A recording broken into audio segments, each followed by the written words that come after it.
कोल्हापुरातील मेरीवेदर मैदानावर 13 ते 16 फेब्रुवारी दरम्यान भरवण्यात आलेल्या भीमा कृषी प्रदर्शनाला शेतकरी व नागरिकांचा विक्रमी प्रतिसाद मिळाला.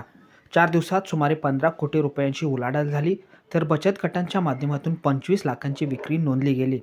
या प्रदर्शनाच्या सांगता समारंभात उच्च व तंत्रशिक्षण मंत्री नामदार चंद्रकांतदादा पाटील यांनी एआयमुळे शेतकऱ्यांचे उत्पादन 1.5 पट वाढवण्याची क्षमता असल्याचं सांगितलं. ग्रामीण भागात शहरी सुविधा उपलब्ध झाल्यास स्थलांतर थांबून शेतीची प्रगती होईल असं त्यांनी नमूद केलं.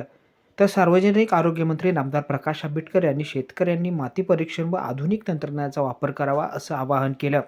खासदार धनंजय महाडिक यांनी प्रदर्शनाच्या माध्यमातून शेतकऱ्यांना व्यासपीठ उपलब्ध करून दिल्याचं सांगितलं.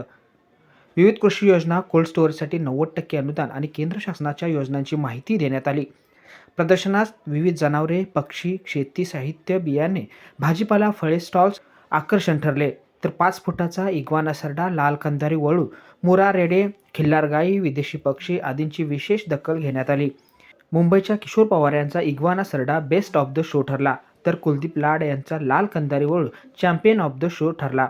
धान्य महोत्सव दालनात इंद्रायणी तांदूळ, आजरा घनसाळ, सेंद्रिय हळद, नाचणी यांची मोठ्या प्रमाणात विक्री झाली.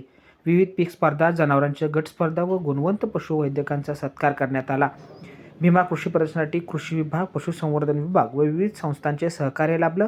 प्रदर्शनाच्या यशस्वी आयोजनाबद्दल संयोजक समितीतील मान्यवरांचा सन्मानही करण्यात आलाय. यंदाचं भीमा कृषी प्रदर्शनाचं हे 18वं वर्ष होतं.